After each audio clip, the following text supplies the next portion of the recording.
Assalamualaikum warahmatullahi wabarakatuh. Saya Khairunisa, saya akan menjawab pertanyaan nomor satu. Pertanyaan nomor satu itu adalah apa saja teori mengenai sosiologi keluarga dan penjelasannya. Teori sosiologi keluarga itu dibagi menjadi 4. Teori yang pertama yaitu teori struktural fungsional.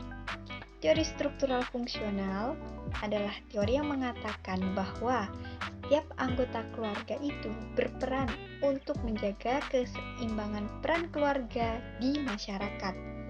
Contohnya seperti ayah yang berperan sebagai kepala rumah tangga, ibu yang berperan sebagai ibu rumah tangga yang mengurusi segala keperluan dalam rumah tangga. Kemudian, teori yang kedua yaitu teori konflik. Teori konflik adalah teori yang mengatakan bahwa tidak maksimalnya peran dalam setiap anggota keluarga, sehingga terjadi ketegangan dalam anggota keluarga tersebut. Tapi hal itu adalah hal yang lumrah kita lihat dalam setiap anggota keluarga. Kemudian, teori yang ketiga yaitu teori gender.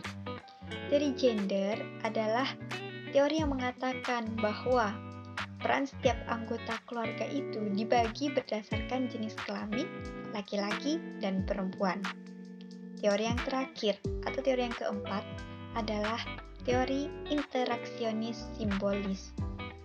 Teori ini mengatakan bahwa komunikasi dalam keluarga tidak selalu terjadi karena adanya komunikasi secara verbal. Tapi, komunikasi dalam keluarga bisa saja terjadi karena adanya gestur, tindakan, kemudian simpati, dan lain-lain.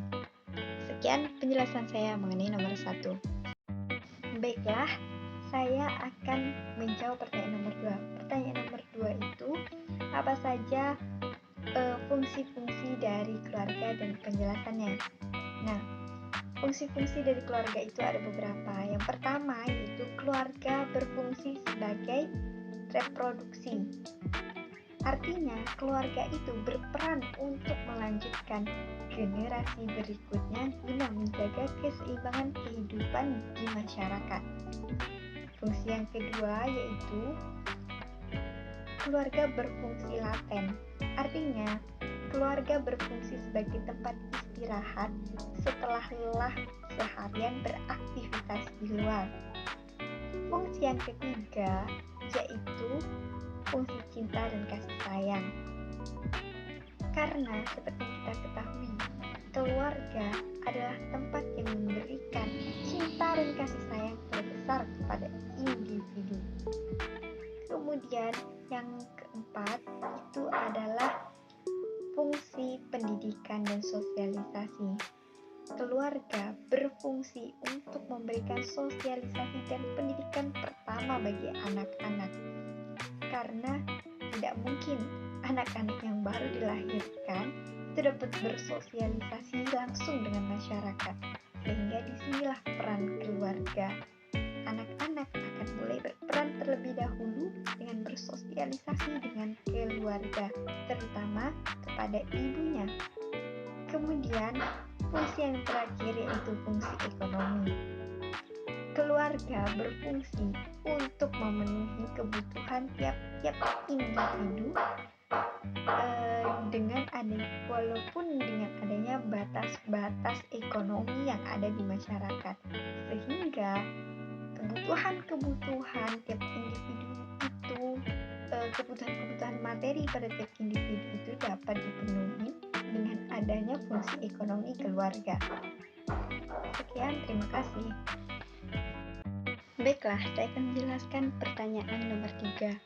Pertanyaan nomor 3 itu, apa saja faktor-faktor yang mempengaruhi pertumbuhan individu dan penjelasannya? Nah, faktor-faktor yang mempengaruhi pertumbuhan individu itu ada beberapa hal. Yang pertama yaitu faktor keturunan. Kenapa saya bilang demikian? Karena pastinya setiap individu itu mewarisi bentuk tubuh, warna kulit, kecerdasan, sifat-sifat, dan bakat itu dari orang tua. Sehingga tidak heran kalau kita temui banyak orang yang berlomba-lomba untuk mencari pasangan yang baik, katanya untuk memperbaiki keturunan, sehingga diharapkan nanti individu yang lahir atau individu yang dilahirkan itu akan menjadi individu yang baik pula. Nah, faktor yang kedua mempengaruhi perkembangan individu adalah aktivitas individu. Jika aktivitas yang dilakukan individu adalah aktivitas yang baik, maka akan melahirkan pula individu yang mempunyai kebiasaan yang baik. Kemudian, faktor ketiga yaitu faktor kematangan psikis dan organis individu. Kenapa demikian? Karena jika individu psikis dan organisnya tidak berkembang dengan baik, maka individu itu akan merasa minder dan tidak percaya diri, sehingga untuk membunuh rasa minder dan ketidakpercayaan dirinya itu diperlukan kematangan psikis dan organis yang baik. Faktor yang terakhir yaitu faktor lingkungan. Faktor lingkungan ini memberikan dampak yang luar biasa pada perkembangan individu. Karena seperti yang kita ketahui, anak-anak itu tumbuh dan berkembang dari meniru lingkungan. Sehingga untuk menumbuhkan individu yang baik, diperlukan lingkungan yang baik pula. Sekian penjelasan dari saya. Baiklah, saya akan menjawab pertanyaan nomor 4. Pertanyaan nomor 4 itu, apa saja teori-teori perubahan sosial dan penjelasannya? Nah, teori perubahan sosial itu ada beberapa. Yang pertama yaitu teori linier, atau yang biasa disebut juga dengan teori evolusi.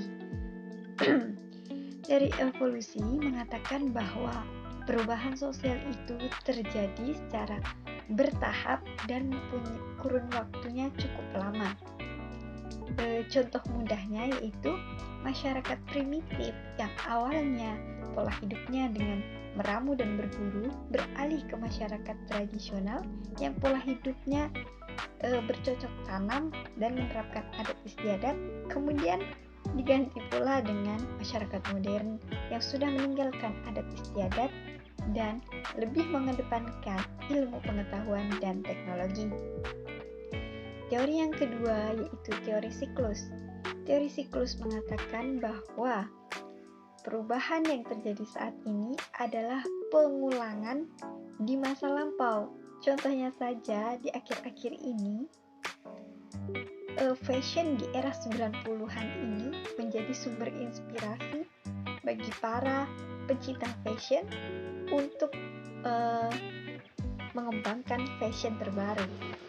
Kemudian, teori yang ketiga yaitu teori fungsional yang mengatakan bahwa jika dalam masyarakat sudah menjalankan perannya masing-masing semaksimal mungkin, akan menjadikan keseimbangan di masyarakat sehingga perubahan sosial dapat tercapai.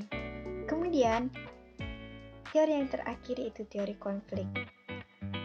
Teori ini mengatakan bahwa untuk terjadinya perubahan itu harus ada kesenjangan sosial. Contohnya seperti di bidang industrial yang mengkelas-kelaskan antara penanam saham atau pemilik modal dengan buruh, sehingga terjadi kesenjangan sosial di antara keduanya. Sekian. Baiklah, saya akan menjawab pertanyaan nomor 5. Pertanyaan nomor 5 itu adalah apa saja proses-proses perubahan sosial? Sebutkan dan jelaskan. Proses perubahan sosial itu dibagi menjadi 4 tahapan. Tahapan yang pertama yaitu tahapan difusi atau penyebaran nilai-nilai kebudayaan kepada individu atau kelompok yang lebih besar. Karena seperti yang kita ketahui bahwa proses perubahan sosial itu tidak terlepas dari kebudayaan. Kemudian yang kedua yaitu masuk ke tahap akulturasi atau penyesuaian dari dua kebudayaan yang berbeda, bagaimana agar dua kebudayaan itu bersatu.